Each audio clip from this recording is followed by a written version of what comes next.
Hello mga kabayan, kumusta po? I hope all is well. Sa video no, napapakita ko po sa inyo kung paano ang procedure sa pagkuha ng Philsys or Philippine Identification System ID or ang tinatawag na National ID.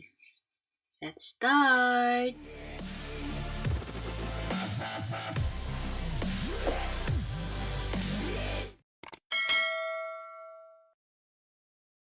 So first step po is you have to go to the website of Philsys, which is http://register.philsys.gov.ph. Ilalagay ko po yung link sa description box below. So ito po yung lalabas. You can use your computer browser or smartphone.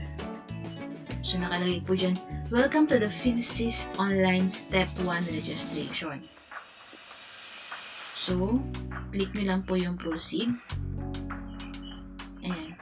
To start, enter your mobile number or email address.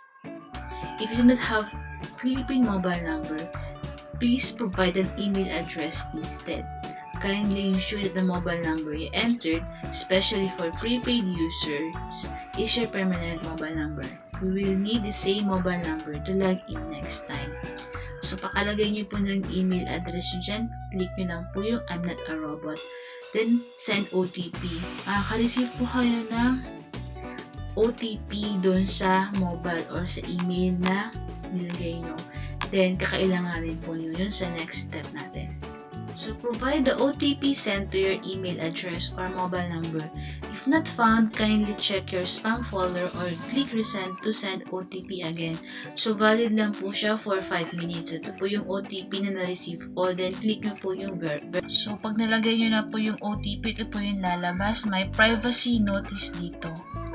So, the Philippine Statistics Authority is mandated by Section 8 of Republic Act Number 11055, otherwise known as the Philippine Identification System Act, to process the personal information of Filipino citizens and resident aliens entering the Philsys.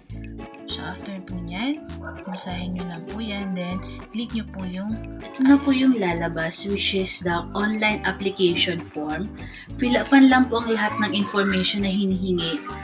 Then, i-review at siguraduhin tama at kompleto ang lahat ng mga detalye. Paalala po na gamitin ang aktibong email address or mobile number. So, lahat po yan personal details. And yung permanent address nyo po ay kailangan nyo pong ilagay. Sa baba po, you have two choices kung saan i-deliver yung ID. You can choose your permanent address or your present address kung magkaiba yung dalawa. Then, you have to put your mobile number and email address. So, ibigay lamang ang aktibong email address at mobile number upang makatanggap ng mensahe ukol sa rehistrasyon sa Philsys. So, note that providing false information to the Philsys is punishable by law with a penalty of 3 to 6 years imprisonment and a fine of 1 million to 3 million accordance with Section 19 of Republic Act 11055 or the Philsys Act. Then after this, click nyo lang po yung next. So you just have to review all the informations. Then, may nakalagay po dito, I have duly reviewed the entries on this preview page and declare that the information above is true, complete, and correct to the best of my knowledge. Then, may nakalagay po, do you have a bank or e-money account? So, tick nyo lang po yan. Or may choice din po kayo if you do not want to answer. This question is not part of your Philsys registration, but it is highly encouraged you respond.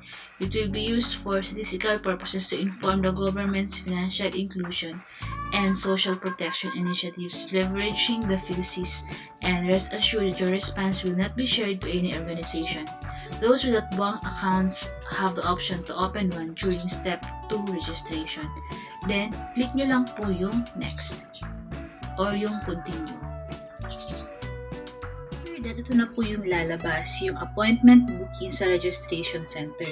So may nakalagay po dito, based on your present address, here are the nearest Philsys registration centers. You may choose to proceed with your step 2 registration. So yung sa online po ay step 1 and yung sa step 2 naman, gagawin po yun sa registration center.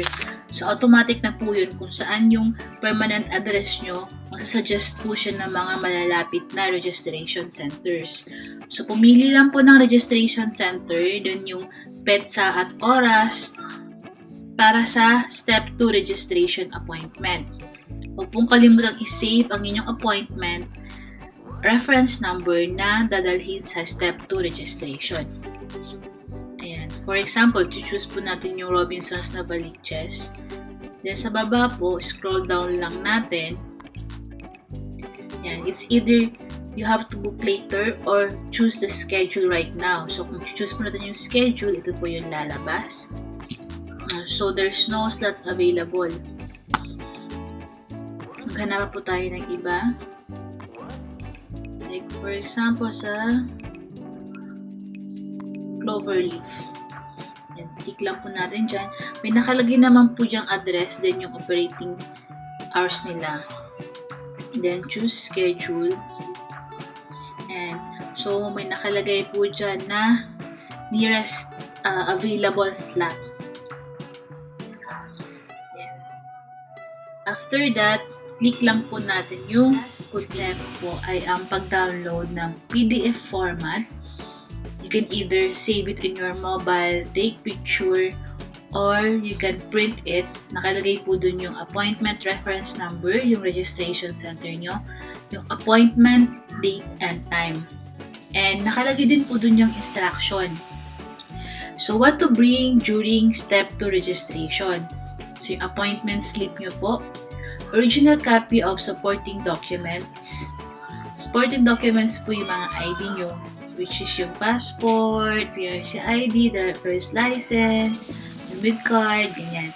Then, basic PPE like face mask, face shield, alcohol or sanitizer, and your own ball pen. So, what to remember during step 2 registration? Visit the registration center on the chosen date and time of the appointment only. Walk-in or late registrants may not be accommodated to reduce health and safety risk. Check the provided email or mobile number for regular updates on the status of your Philsys application. Ayan. So, dito po, kunan po kayo ng fingerprints. There will be iris scan and front-facing photograph. After obtaining the biometric information, you can retrieve your transaction slip from the encoder, keep it, and wait for the update for Step 3 registration or the delivery of your Philsys number and Phil ID. So, yan.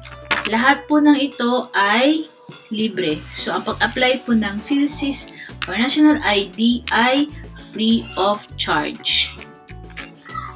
So, that's it. Nakalagay po dito yung hotline number ng PSA Philsys Official, yung kanilang website, yung email address, and yung kanilang Facebook page. So, you can either print this or download.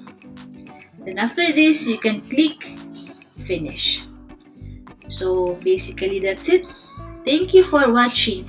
Kindly like and subscribe in my YouTube channel. God bless and keep safe.